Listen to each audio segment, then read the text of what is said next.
Eric he's more than one person because remember he's a shock absorber. He absorbs everything. That's how he accesses these characters. She's taught me how to kind of be a grown up because, being an actor all my life, since cognizance really, um, I'm a bit of a self-entitled baby, and I'm aware of that.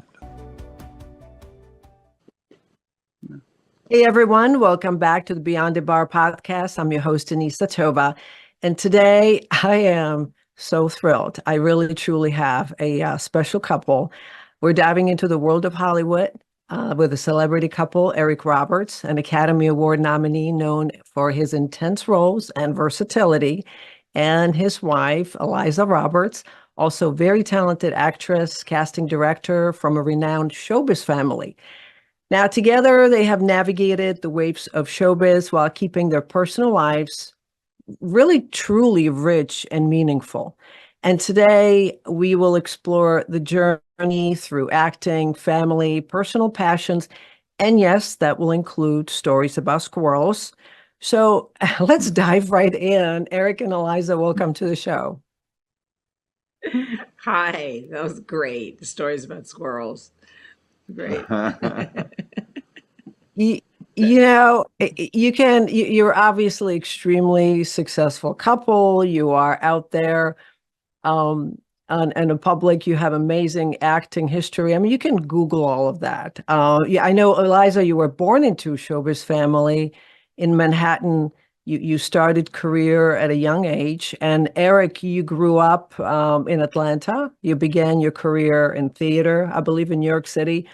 So just quickly touching up on that, it's almost like your backgrounds made you predestined to be actors. But was there any part of you that was interested in doing something completely different?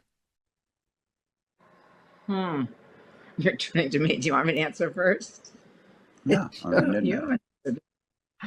I would have worked with animals probably had I not been an actor, and because yeah. Yeah, I pretended I was interested in other things. Like because my parents were in the business, I was really interested in stable careers, like being a teacher. So a doctor, but that was always because I wanted to sort of get somewhere first before I declared that that's where I wanted to be. So I Hmm. just pretended I didn't want to be an actress. I pretended other things, but it was never really real. Although my alter ego is a midwife. I would do something with babies and moms. Oh, my wife wanted me to show everybody that's not a stop sign; it's a stop puppy mills. And she wanted me to show Oh, her. She hates the shirt, so she I said, "Show don't what it hate the says." shirt. If it just says stop, it doesn't have meaning. So like, what's the meaning? Okay. no, I love it. I love it. Tell me, Eric, tell me about your love for animals. Well, I just love animals. I mean, all animals, especially mammals, but all animals, birds, ducks. I like. We have ducks. I like all animals. Animals. And what's great about animals, if you have a relationship with an animal, they are a direct reflection of you, just like a child is.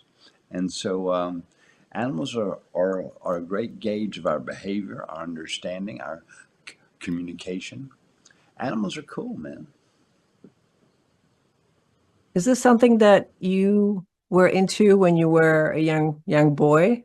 Do you remember? Like, did you have a pets growing up? When did you notice that?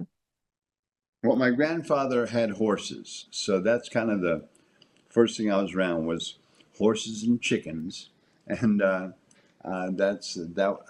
was my first love, and the fact that chickens laid eggs, but if it didn't have a boyfriend, the eggs didn't ever open up into a baby. So that was my understanding as a little boy, and I just loved the horses and the chickens, and it grew from there.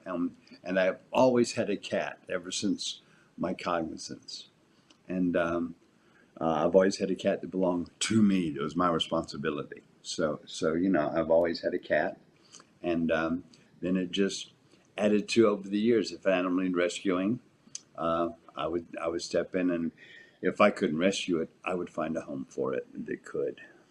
And Eric said before, some of his most intimate relationships and most honest relationships have been with his various cats and other animals because they're there, they see all of it, they don't judge.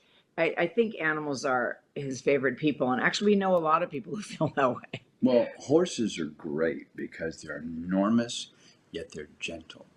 And Yeah. even when they're out of control, you can find a gentle spot in them. You can calm a horse. You can deal with a horse. You can communicate with a horse eye to eye because they're that tall. And I love them. They're neat. Yeah, they can sense trauma. And if you are in distress, right? Yeah. Well, we over abbreviated it, and we call it vibes, but your whole aura, everything about you, your electrolytes, all of it, they sense and they smell and they understand, and they understand, you know, where you're at emotionally when you walk up to them because of your body, and that's such a cool gift. We don't have that. I'm going to come back to it. That is so beautifully said. And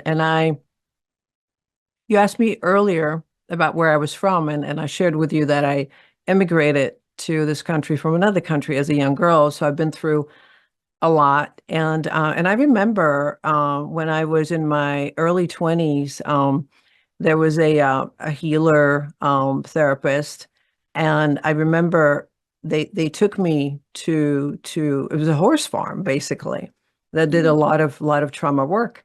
And they're huge. The horses are huge. I was afraid of them, but there was something, I watched them from the distance that was so calming, and I just remember just being in the moment and felt incredibly at peace. And yeah, there's just an amazing energy about them. Um, Eliza, you mentioned you would have been a midwife. Why is that? Where did that come from? Well, I got really involved before I was pregnant, even, I got really involved in child abuse prevention and everything about parenting. And when I became pregnant, I read a book called The Immaculate Deception, and it was Mm, about the birth industry and how it really leaned, even back then, towards the convenience of the doctor, the hospital, had very, very little to do with the mom and even less to do with the baby. Mm. And when I was filming Animal House, I was reading that book. I was pregnant when I did Animal House. And our DP's wife was pregnant, and so was Stephen First's wife pregnant. So I passed the book around to a lot of people, and we all became kind of a gang of militant naturalists. And mm, I really, I mean, a lot of it was a reaction to my childhood, wanting to not be the kind of mom that my mom was. And mm. so I really developed a complete, total view, and really wanted to be involved in putting parents and children on the right path, a really gentle, loving path from the very beginning.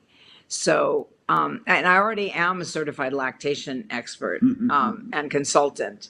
So yeah. And then my daughter-in-law is a labor and delivery nurse. So I'm constantly hounding her with questions. I always say to her, "Isn't your mom really interested in what you do every day?" She's like, "Not really. You are, but I don't think anybody is as interested as you are." So I just love that whole. I think everything starts there. And that actually leads me to I know that the naturalchild.org, it is an organization that is close to your heart. And I was going to ask why these things really matter so much to you. And you just shared as to why. What do you think are the little things parents can do every day to show their kids respect and help them feel valued? Well, here's a rule of thumb to always go by to start. Everything is kind of decided about how you're going to be by the time you're 2. So from birth to 2 needs to be nothing but love and understanding and care. And if you have that, then who you produce will have love, understanding, and care.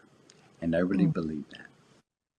And you said it, Denisa, you said respect. See, we think of it just because something is popular, even universal, doesn't mean it's right. And you can tell that by the world.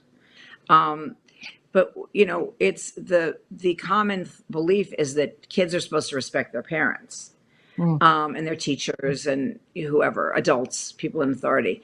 Everybody forgets kids are people, they've just been here shorter, and we need to respect them.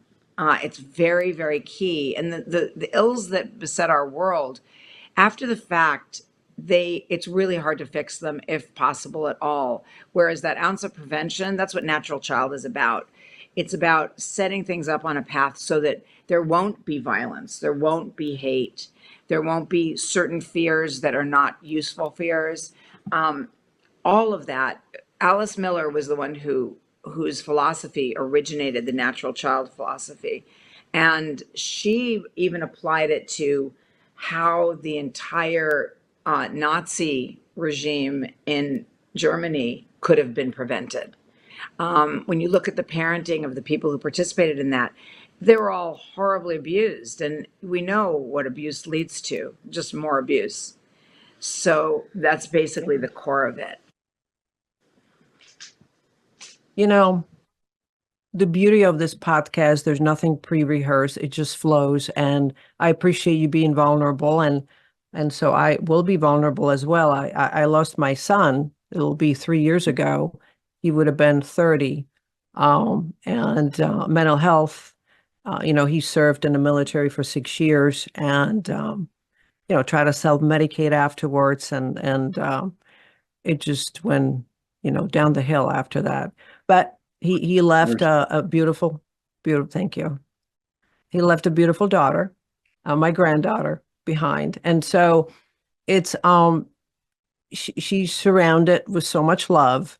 And it's even how I parent my daughter, his sister, who is now 24, it is so different that how I was parented. Eliza, you mentioned your mom, without knowing anything about it. I mean, it's one of the reasons why I came to this country from another country, because it was difficult. So there's always the time, and I wholeheartedly believe what you're saying is children deserve respect, and at a very young age. And I think when oftentimes parents make things about them and take it personally and project themselves onto their children. Yeah. So that was a big lesson for me. Yeah, absolutely. I can't imagine anything more heartbreaking, but just hearing you talk about, you clearly have such an understanding of what your son went through. And I can only imagine that when he was here, he knew that. And that's huge when you're not alone in your struggle, because there's people who, they're not judging, they're not thinking of you as less. They just are with you and knowing how insurmountable it can be. But that's amazing that you took those steps in order to not fall into a pattern that would affect generations of your family. And listen, the military is not a good parent, No. to say the least. And no one really comes out of that not touched by something that is a real burden to them and to the people who love them. To say it, good girl. Yeah. But wow, you've really, and thank God you have your granddaughter and your daughter, and they have you. That's Thank huge. you. Thank you. Sure. It's it's amazing. You are so easy to talk to, and again, it's that he's really who inspired me to start his podcast last year. Is to, he had this lightness about him, Elias, and he saw people for who they were, and so trying to humanize us again and get underneath, the titles and all that stuff that really doesn't matter. However, I will ask that, Eliza, when when we know Eric is this incredible, accomplished actor, but what's he like when the cameras are not rolling? What's the, how would you describe Eric? Well, Eric he's more than one person. Um, because remember he's a shock absorber. He absorbs everything. That's how he accesses these characters he plays, often with no conscious processing. It's just there. So obviously Mm, he saw it somewhere, or just kind of sponged it up. And he's very humble. He's kind of fearless, and I'm very not fearless. So it's a good balance. When he's sad or melancholy or depressed, his whole demeanor changes. And I think the core of the times that Eric is melancholy just has to do with mortality. It just has to do with the sense of, how come I can't be here forever in order to get it right? You know? And regret, we all have that. And then the rest of the time, which is more of the time, he's like attentive, excited, really self-educating, like incredibly self-educating. He's always reading. He'll read the same book more than once if it's like a very dense political or historical book. He's just super curious and not at all ashamed to not know something and have to find out, you know. I mean, he'll see something in a commercial that's kind of a common, he asked me the other day, do you know what IVF is? And I was like, yes, in vitro fertilization. Oh, yeah, yeah, yeah. But he saw some commercial for a Hallmark movie, and there was a little girl who said, do you know what IVF is? And he was like, that's IVF. funny. It rings the bell. But I mean, he would ask anybody. I mean, if I wasn't there, he would ask a total stranger. So I find that to be very courageous. Yeah. But he's very emotional. He's extremely romantic. And there's No, but times that let's also be honest. There's also, she's saying all these great things about me. There's also, I'm the most impatient person I maybe have ever met, and Mm, she's the most patient person I've ever met. So it's like she's taught me how to kind of be a grown up because being an actor all my life since cognizance really.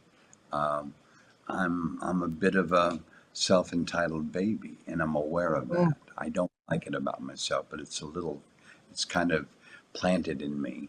And she's made that very clear that she's a great mirror. She holds it up sometimes and goes, "Look at this, not attractive."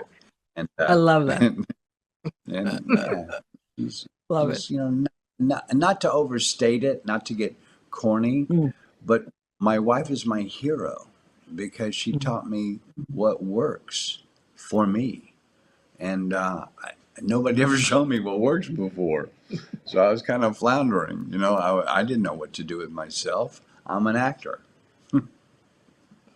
Yeah, that is fearless. Eliza, I don't know what you're talking about. It absolutely.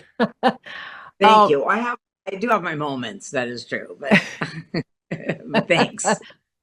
so, talking about the romantic and the gentle side of you, Eric, and then but you don't and the ability to sponge things to getting to a character, but you don't strike me as being this ruthless guy. So one show that we binged were Suits, and you were playing Charles Fortsman, Oh, tough. I love that guy. That guy was Yeah. so much fun.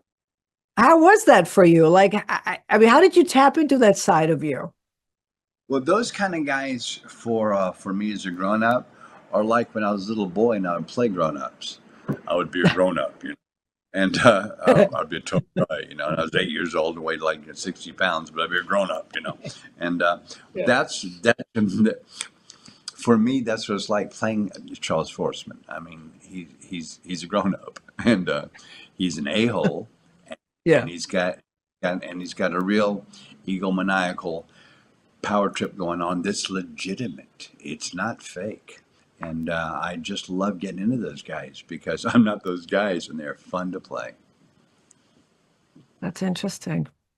Do you when you were when you have a protracted role, like meaning that it basically spans over, weeks and months, do you stay in the character? I mean, I can't imagine Eliza having Fortsman at home and being okay with that. I mean, how do you get in and out? Do you literally just leave it behind when you step back and come home, or able to No, switch? Or my wife would never put up with Charles Forsman, but no, it's like donning and shedding clothes for me.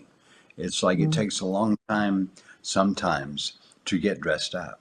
It takes a long time sometimes to find a character, but once you're in his clothes, you're him, and you're doing him. And then when you're done with him, it's kind of a relief to like get undressed, and whoo, now I feel good. Now I can go home and have a grapefruit or whatever you have.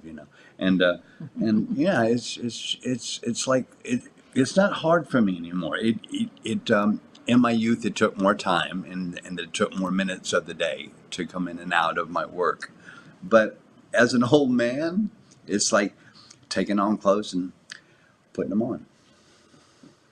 Yeah, I guess we don't care about things as much as we get older. It's like, F it. Well, I can play this guy. everything is not as precious. Yeah, Yeah, that's good. yeah, Yeah. yeah. The only If characters Eric doesn't, he definitely sheds the character. It kind of blows people's minds because he's so good Yeah. at it. And then he'll just be cracking up, and he's sensitive to the fact that some actors need to be a little bit protected from that, so you can't Oh, just Mm. I want to point something out too. That's not a positive thing. It's not, I mean, I love to joke around on a set because sets are way too serious, and I love to joke around. And my wife will point out, "Honey, that actor is trying to focus. Will you pay attention to their yeah, dilemma?" once in And a oh, while. I'm sorry. I'm sorry. I didn't. So And so you're talking about squirrels. she has to remind me sometimes. Be a grown up, will you? Yeah.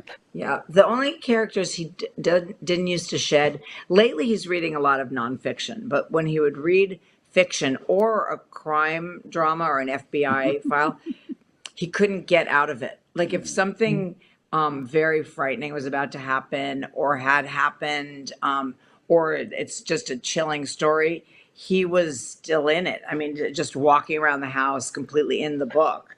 And a lot of times I'd be like, just go finish the book because otherwise it's going to finish you. I mean, he couldn't let go of literary characters at all. Um, but he definitely he doesn't stay in character. I know a lot of people figure that he does because when he's in character, he's so good at it. But he Yeah. just absolutely doesn't stay in character. And the clothes have a lot to do with it. I got to tell you, from that first wardrobe fitting on Suits, where they Yeah, closed down the store and they had these major designers. I mean, the show's called Suits, right? right. There was something about that perfect fit, those amazingly tailored things, all the fuss and the people and the looks and the science to creating that character. Eric just kind of walked into it. And it is fascinating because when you see him, Charles Forsman is a brilliant, brilliant, intellectual, highly educated. Um, it's a whole other thing from Eric's background. Yeah. But in those moments, no offense, but in those moments, you can't imagine Eric at all. You can't imagine. But however, Eric is still there. Like between shots, if you said something like, what do you think that you meant by this one, line? He'll be like, I don't know. Well, I mean, the whole cast was so, I must tell you. No, here's the hard thing about that show is we Yeah, speak in monologue. We don't speak in sentences. We speak in speeches, which is fine. that's You go true. home, you learn your line. But Yeah. then you like go up on set and they hand you a rewrite every 10 minutes. You're like, oh my God, no. And it's Oh just my hard. God. It was hard work. Are you an attorney, Denisa? Stop No, shaking. I'm actually, I provide a financial services to attorneys. They're my clients. So I am in divorce cases and in the legal field. I mean, all day long testifying as an expert witness. Oh, And, wow. so, it's so funny because my husband has the same clients. He's a forensic accountant. And so he loves Harvey. He loves your character. He's the guy that's going to put on the custom made suit. But I have to tell you though, I don't know if you've seen it, but I've had many of these lawyers and judges on a podcast, when you get underneath all that, underneath the titles, they're just they just leave it outside and just come home and our moms and dads and And they're it's friends with each yeah, other sometimes. The opposing sides are sometimes yeah. friends with each other. So, Oh, totally. Totally. yeah. Yeah, Wow. That's definitely. interesting. Yeah. So Eliza, if you were to play a role of a lifetime, I'm curious, what would it be? Well, as a matter of fact, on April 28th, I am kind of playing a role of a lifetime. I'm playing an Really? attorney. I'm playing an attorney, but it's basically a true story of, ethical hackers and hackers who are hired by gigantic corporations, and then, like the CIA, the corporations say, "Look, if you get busted, you're on your own." And I play a representative of one of those people who's now under house arrest and in a lot of trouble for something that he was hired to do. And proving that's really hard because the attorneys on the other side are completely equipped to completely, just put him away so that for a cover up.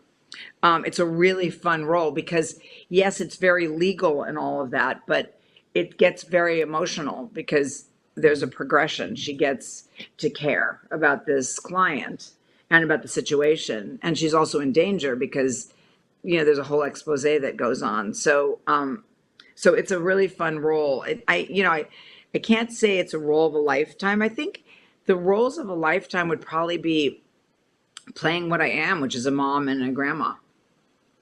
In some situation that really showed the truth of the complexities of the relationships we have with our kids, with our Hmm. adult kids. Hmm. Complexities. How so? Yeah. Did you say how so? Yeah. I listen. Well, Listen. the relationship in between parents and kids, when it's bad, it's fascinating. When it's good, it's fascinating because it's fascinating. And Yeah. there's so much involved. It's emotional. It's also DNA. There's so Hmm. much to it. Well, also, listen. As a working mom, um, there's here I set out to make sure never to harm or hurt the feelings of my kids ever. Not a harsh word, no yelling, no criticism, no losing temper, nothing like that, right? But in the meantime, when your needs, especially the needs that we really can't get on top of, any compulsions or anything, conflict with the needs of your children, Hmm. it's complex and it stays with you for the rest of your life, and your kids have a lot of trouble believing that you didn't just set out to damage them. They're like, well, if Yeah, you cared about agree. it enough, you would change this or that. you know a parent who's an addict is a perfect example, but all of us have some of that, even if we've never touched a substance in our entire life. um, so for me, my mom was very, very driven and was married 5 times, and or divorced, married and divorced 4 times, and then a long-term relationship. And she always worked, and we always wanted, my sister and I, we wanted Donna Reed for a mom. We wanted a stay-at-home mom who wore an apron and baked cookies. Hmm. And we couldn't have had anything further from that. And one time I was going into therapy when I was, a very young parent, and they had me fill out a questionnaire, and it gave all your priorities and different things. And after I did it, after I answered one question where I said, what I really want is to have a clone of me at home with the kids 24 hours a day, always with them, just in physical contact with them, just love.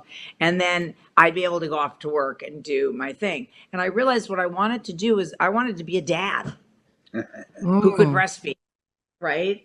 Wow. Because that's what I was really describing. Because if in those days, if you went on location, you got extra pay, as opposed to staying home. You did worked a 6-day work week if you're on location.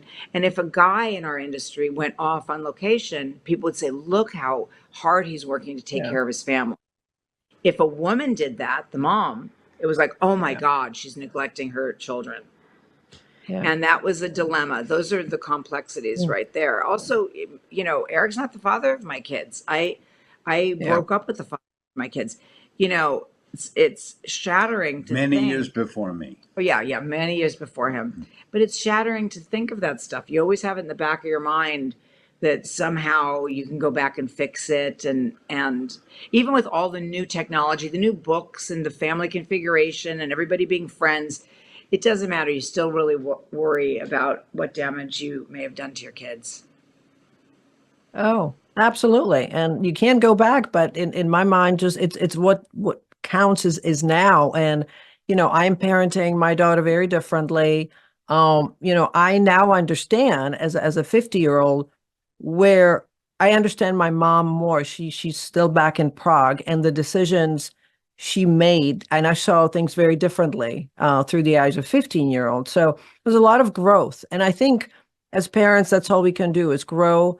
We apologize, we're not perfect, and let our kids know, be vulnerable, and just love them so much. Talking about your son, and stepson, Keaton, he's a talented musician. I went and I listened to his music on Spotify, and man, he's a fire. What a great Good. Yeah, voice. he's something. He blows our minds. Wow. Yeah. Well, one of Yeah. those songs that you heard on Spotify was actually on Suits, the song "When I Go," the one that has like many Yeah. millions of. The Meghan Markle goodbye song, "When I Go." That's Yeah. right. Okay. Wow. How has his music touched your lives? Are you Well, musical family just overall? well. First of all, we can't turn on the TV without hearing his music. He's on so many shows. He sold Yeah. so much music shows, so we hear him all day. So it's so much fun. Hey, there's Keaton on the TV, and it's just a hoot to be a grown up and to hear your kid be a grown up. Yeah. Yeah, it's big in our lives. It's very big. We also went through, you know, it's a very interesting thing when you have different levels of external success in Mm. careers in the arts or any career in any business. Um, It's so much fun to watch and the kids be brilliant. Like Emma in Maybe I Do. Oh my God, that performance! It took my breath away, and it's so much fun. And I go to Keaton concerts, and I cry when the audience Mm. stands up for him at the end. They hit their feet, and it's like, oh my God, that's for Keaton, and it like That's so just tears cool. me. Yeah, it's so much Wow. fun to see and Yeah. to watch my daughter be brilliant. Oh my God, it takes my breath away. Hmm. There's nothing like it. Yeah. Wow. Now, are you foodies? Because tell me about your love for Pie Bake Shop. it's my big job. We are not foodies, but You're we not foodies. we have a kid by her first marriage, Morgan, who is a chef, and she Ooh. is a baker among other things, and she has a really cool business called Pie Bake Shop with the pie sign, PI Bake Shop, and she's the pie queen of the Western world as far as I'm concerned. Ooh. Savory pies, sweet pies, every pie you can think of, she can create, and it will make you happy. Ooh. Yeah, it also I mean she went to culinary school. She's an actual chef. What happened was Keaton's bass player, who was one of their best friends, died at the age of 19. It was Mm. an undetected heart problem, and it put all the kids in shock. It made a lot of turns in their life, turning to different kinds of music and all kinds of stuff. And my daughter was at UC Santa Cruz at the time, and she realized, what am I putting off my dream for? Lauren is gone, and life is short. So she left the UC and went to culinary school, and she was the youngest one in the class by far, and graduated with honors. And she's an unbelievable, she's very gifted. She'd been cooking since she was a tiny little kid. Mm. Tell the story about when we got to South Africa, how she got a Yeah, job. Eric was shooting a film in South Africa, and the kids, we asked if they wanted to come with us. We always asked. They didn't want to, but I never would spend more than 2 weeks away from them. So I flew back in the middle of the production to go back and forth. and they decided, yeah, we'll come with you. So we got back on a plane like the next day. I don't recommend it. What a Um, trip. Yeah. and we flew there. She was at the time 11 or something. Mhm. And we were jet lagged and we were asleep. And she comes in her room and she's like, you need to take me to work. I got a job. And I'm like, what? You've been here for What? like an hour and you're in South Africa. She's like, yes, I'm Right. working at a restaurant. I'm helping create soups and stuff. So come on. And we were still friends with that family who owned that restaurant. She's like that. Plus, she creates these insane cakes. Like she did a replica of Keaton's signature guitar, Oh, and wow. presented it to him on stage at Hotel Cafe in his In, anvil in a case. guitar case, yeah. Yeah, it's Really? she's absolutely, she's just amazing.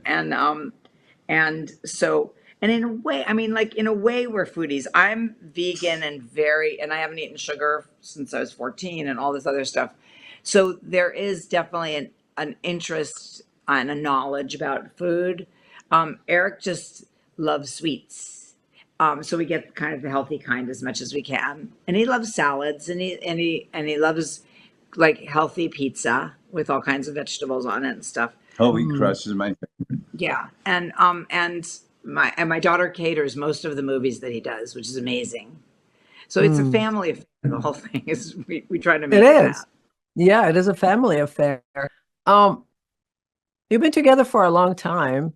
How are you? What are some things that are so different about each other? Like what did you have to grow through in this relationship individually? God, that's such a big, huge, serious question. Everything. I mean, we grew elderly together from being basically at the peak of the end of our youth, and then we grew old together. I mean, it's a huge journey. Everything from the intellectual and emotional and our our vocations. I mean, everything went through so many changes over those decades, and show business changed. I mean, my God, did it Mm. change? It's completely a different kind of vocation with a whole different kind of element of energy involved. It's like very different. It's not. It lost at least 30% of its artistic value. I mean, it's amazing what happened, and so it's hard to really describe that journey unless you can read my book. We'll talk about yes. There'll be part two. Perfect. Yeah, that's a good point. Because because with the external growth and moving forward, there's the internal changes, and it's almost it either makes you or breaks you. I mean, right? Well, There's you just know so much. what I find really fascinating about us and our time and our vocation is this. My wife has said to me 32 years ago, at least 31 years ago, Eric, if if you could do something every day, what would it be? I said, every day, I'd be on a movie set. She said, well, that's not going to happen. I know, blah blah. So we move on, and then time passes, and we get rid of film. We have digital, and she comes to me one day. She goes, this is in the mid '90s. She goes, you're getting 30 to 50 offers every day from all over the world. What do we do? You want to go do this?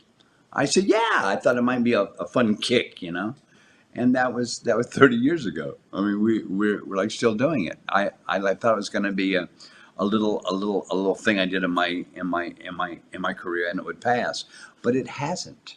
And and we get so many offers that she even sends me for student films sometimes that she really likes a student filmmaker, and she'll say, I love this kid, go work for him, show him how to make a movie. But I don't do that. I don't walk on the set and say, here's how we do this. I'm just the actor. But she she's so kind, and she's so loving to mankind that she wants everybody to be happy and everybody to have a shot. And I'm a little bit of a tool that she uses for that now and then. And When it first started happening, I'm like, what's going on? But then I just learned to love it. And it's just, our lives are so much fun. And with what we do, the way we do it, and who we do it with and for, it's satisfying. And Mm, I get that every day because of my boss. You asked before we started the actual show, yeah, who who's the boss?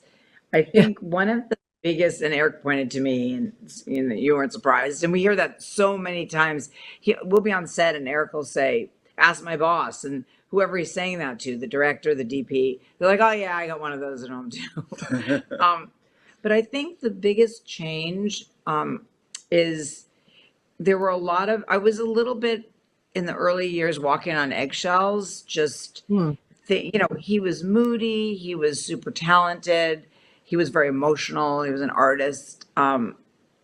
He'd been through ups and downs, there was drugs, all of that. And there was so many things that I just didn't say, or mm, subjects that I wouldn't broach. And then there's a big change. Some of it is age related because we hear this from other friends too, but there's a big change now. There's pretty much nothing that I see that he doesn't see too. mm. So like I don't like marijuana. He loves marijuana. There was years, Denisa, where I couldn't even bring that up. Now I have a YouTube show called I Hate Pot, and Eric is one of my favorite guests. And everything I say is like, I know. Well, I kind of agree, and then he'll expound on it. So all these subjects that were sort of off limits and in the way, those silences that get in the way of a couple that kind of Mm, create like a moat between you, mm. those are filled with just really easy discussions. And there's also a lot of, and I don't know if this happens with a lot of other people, but there's a lot of just forgetting about just like stuff that you're kind of arguing about it. And then you're like, do I really care about this? And you kind of like, no. And then you just forget all about it. Yeah. Um, and then for a minute, you're kind of like, should I forget all about this, or should we like have a plan to have a talk?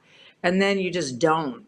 So there's just an ease that kind of happens, um, or that's happened with us, and then it's just your lives are so entangled. I mean, you can't imagine untangling it. So you just might as well enjoy it, you know, right? That's a good way to put it. That that is beautiful. That really hits home as well. It's the small Well, things. Small Yeah, things. and not to over talk it, but there's something about the familiarity after a certain amount of time that you trust them with your life, literally, figuratively, emotionally. You trust them with your life. They can yeah, hold your life in their hand, and you feel safe. And that's all any of us are after, isn't it? And yes, small things, yes. small things pop up. You probably know about this too. Small things pop up that are your good reference points. Like when there's a couple Mhm. who's breaking up where they really should break up because there's something really toxic happening Right, that's not, right. being remedied. And that I'll always say, create a shit list, literally. Like create a Hmm. list of those things Yeah, that made you needed to leave, and keep it in your pocket or on your phone, and refer to it when you start to glorify everything and romanticize and think of the good times and you want to go back. In an abusive relationship that you're ending, you really need to have that list. Well, yeah, the opposite is true of us. There'll be little things like, for instance, his joy at the grandchildren. It's just so endearing and it's so hilarious and it's so genuine. And if yeah. ever, I'm thinking anything like, oh my God, he's such a pain in the ass, or he's always forgetting everything, whatever. Um, an image will pop up of him interacting with Georgia or Magnolia or, just any of the kids and the love on his face. And I'll just think, where do you find that? I mean, don't let go of that. Those are the things that Yeah. knit things together. Very, like, as you said, small things, small things they're everything. Yeah, I, like I, like like our oldest grandchild, young Georgia, she's 5 now. yeah. Her name for me is Eret.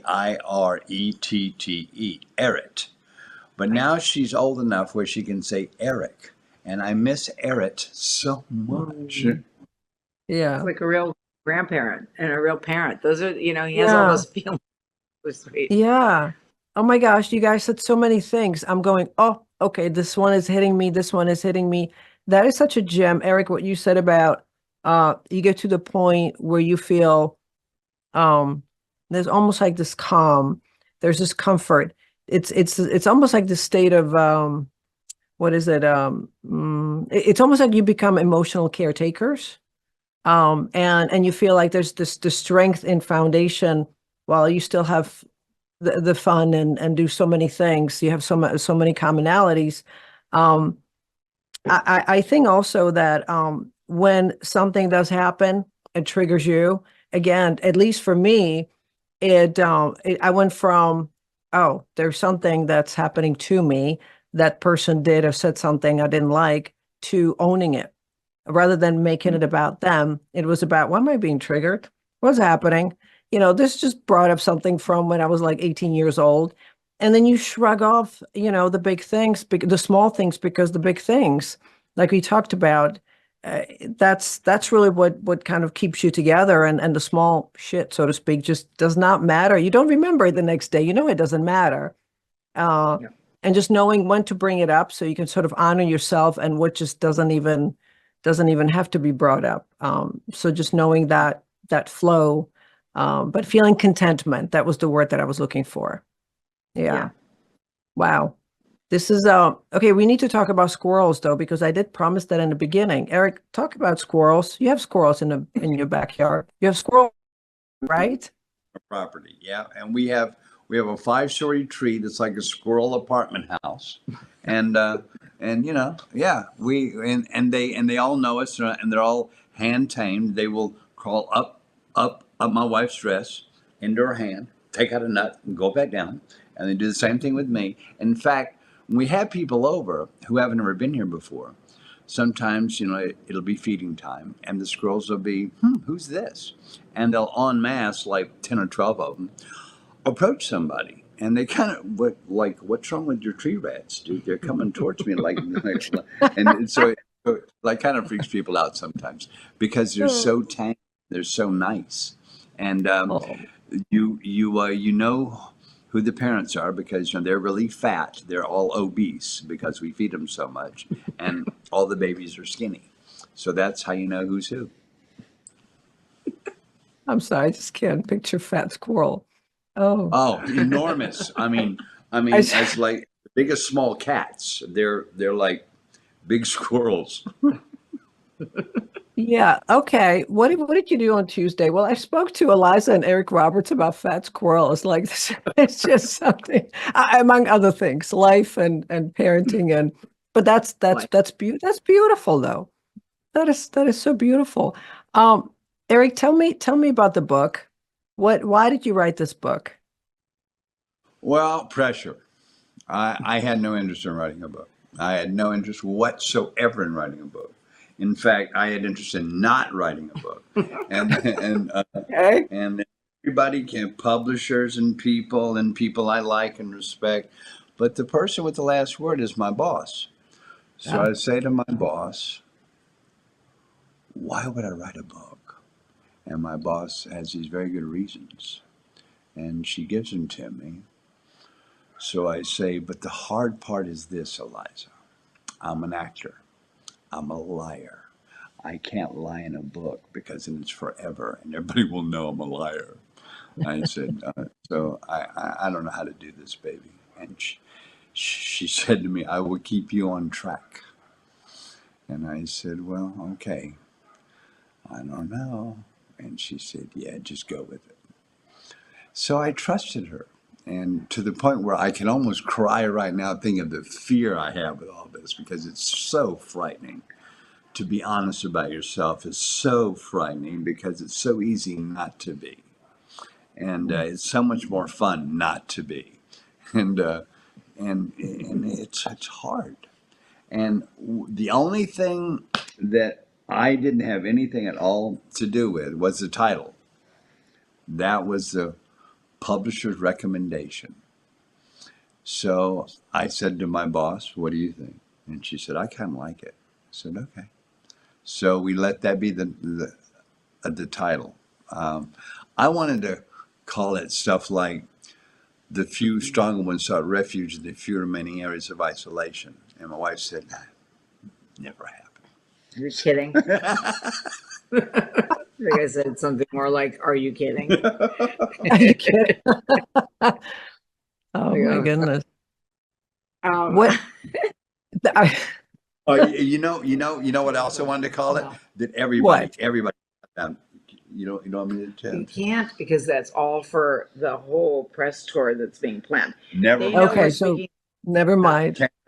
Sorry. but I we want to, will. but she won't We'll let make me. sure you're one of the first to hear that Okay. part. Yeah, what I Okay. wanted to would not let me. So I came up with a second idea. They would not let me. They had a lot of would not let him. Don't let him get the title first because he's crazy. They Well, let. double entendres are fun. And Runaway Train is one of the films you're the most known for and the most nominated for. And you also are known to be a runaway train. Oh, So it's a double entendre. And it's perfect. And it also identifies you. It's not like people are like, what's the name of Eric Roberts' book again? I mean, but Makes there's a sense. few, and besides other things he wanted, there are a few other titles that are part of like quotes from things that people said about him. That it'll all come out when it's time. It's fun stuff, fun behind the scenes stuff. Mm. Hmm. Wow. And I also have lots of pictures in my book because I love biographies. As she told you, I read them. I've read a book on probably everybody who's ever lived. Anyway, You have lots of pictures. yeah, lots of pictures, just tons, because I love pictures in biographies. I love to know who I'm reading about, have images of them. So I put lots of pictures of everybody in my life and in my career in my book. And also, you know what I find out? Photographers charge lots of money if you use pictures they took. And That's how they live. and even if they're your friends, they're like, "Eric, sorry, I've charged $1 million for that photo." Nothing is $1 million. I'm kidding. I'm saying like, wow, $1 million for that photo. Huh? I said, "Yep, got to charge $1 million." Like, Things okay. even a million pennies. You know know. what? Actually, speaking about biographies, and that's a question for each of you. If you could spend a day with like a historical, not a current, a historical person who you admire, I don't know if I would call them a role model, but someone you're deeply connected to, even though you've never met them. Who would that be and why? Well, I did. I spent many days with him and many days with his family. And every time I was with him as a young boy, like 7, 8, 9, 10, 11, I was in awe knowing I was around history. And that was Martin King Jr. Oh, wow. Yeah. Yeah. Yeah, and you did. You got to do that. That's so great. But my wife, number 2 or 3, probably Robert Kennedy's number 2, but number 3 is his older brother, John. My wife got to be in his office with him and shake hands with him as a kid. And she even has a photo of it. Yeah, it's cool. Signed. Yeah, but my mom did through a party. She always had a theme to our birthday parties, and this Yeah. one was I'm dressed as someone you'd, like you said, like to spend time with or be or that you admire. So that's a really cool question. So I dressed as Florence Nightingale, which is very characteristic of the rest of my life. But it was always Eleanor Roosevelt and Florence Nightingale. Those would be the ones, and they still are the ones, actually. I'd like to walk in my kids' shoes because I want to really be telling the truth when I say to them, "I understand." Because usually when I say that, they're like, "No, you don't." That's Or they'll say, interesting. "No one understands how someone else feels." But I would like to trade places with them for a day and just walk in each other's shoes, and then everybody could be like, "Oh, that would be very cool." Yeah. We should be able to do that with oh, maybe not. I don't think I would want to be certain people. No. What's Yeah. also cool about us that I often think about is all of our kids are successes in their fields. And it's just so cool to have that. It's such pressure off you as a parent, first of all. But Mm. we have a successful actor, we have a successful musician, we have a successful chef, and they're all at the top of their game. And it's just so cool. Well, okay, I have to say about that. Um, there's really gradations there, and although I think Emma is probably very, very happy with where she is and should be, and we do have that sigh of relief, and it's wonderful to see. I think that Keaton and Morgan both struggle. There's Keaton came up at a time where it was always hard to make it as a musician or an actor, obviously, Yeah. and he Yeah. does both, always for different reasons. But he absolutely has it all going on. He's the real thing, and everyone has said so. All kinds of people And he's who also known in his industry as this guy. has that. Yeah. But he Mm. came up at a time when just after he was signed by Maverick Records came American Idol, and then the other shows. And the thing that those shows did, which was a very clever business model, but really devastating for any development of any artist. You want to see a following. You want to see fans, whether it's Right. box office or record sales or whatever, walking in the door. You kind of have to. Now it's all about numbers on social media. But those shows gave you a built-in, just for a moment, but they gave you a built-in. If you were going to sign that artist and do a record with Mhm. them and spend on them, you knew there was 20 million people who were going to buy it, Who were download aware it, of them. and Right. and so why would you start with someone who has 10 fans, even if they are Mm. absolutely the best thing ever? And try to develop that when it is very costly and very difficult to do that. So that rug was pulled out from under him early, and that really, he Mm. is at the top of a game that you can be at the top of with those circumstances. There's no question. And then for Morgan, No, but she's say what he just got through doing. He just opened for Eric Clapton, Wow. and now he's playing with Brett Young, and Brett Young and he grew up together basically in music, and they're very close. But That's so great. he's That's playing. great. Yeah, they're no, it's absolutely and wonderful. they're There's and no they're and they're question. and they're selling out stadiums. Yeah, and that's all really, really great. There's no question about it. But then you're not Taylor Swift or whatever, the Beatles. I mean, not that anybody needs to be Right. that, but and then so those are. I mean, it's just realistically, Yeah. um, it is really a thing that you feel, because when your kid is kind of on a track and you do see, and because you're a professional, what's there. Right. Um, Right. you really, everybody gets a million heartbreaks. There's no question. Every single successful person has had those.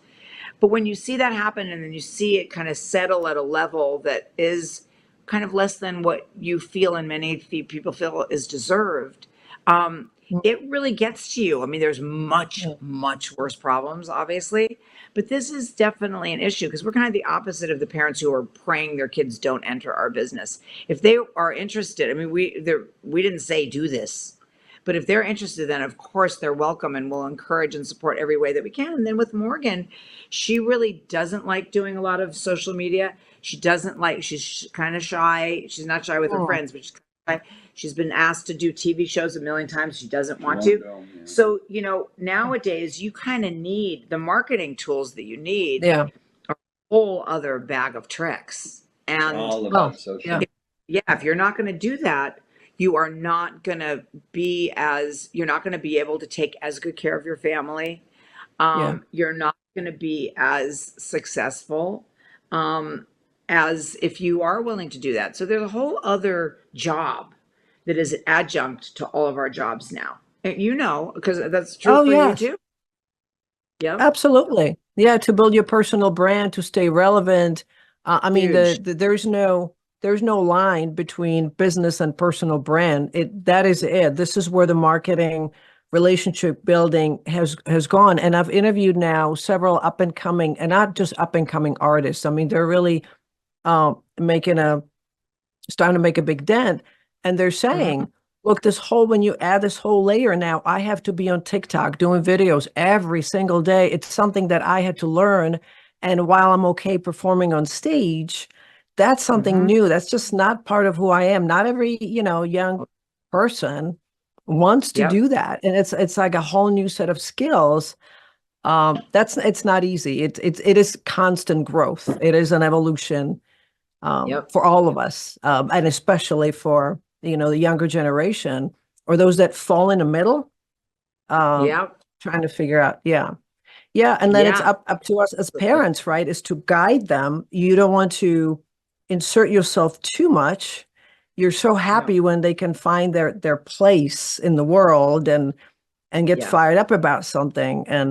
But yeah, sometimes you just want to say, screw it. I just want to go in and I want to rescue you, but I can't. Totally. And then, Yeah, and most of us can't. The parents who can are very, very yeah, fortunate.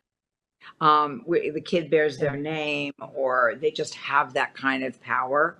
Um, yeah. but very rare, and more power to them if they can do that and stuff. But yeah, it's really something. But there's nothing that your kid can choose to do these days where there's a guarantee. There just are no Yep. guarantees.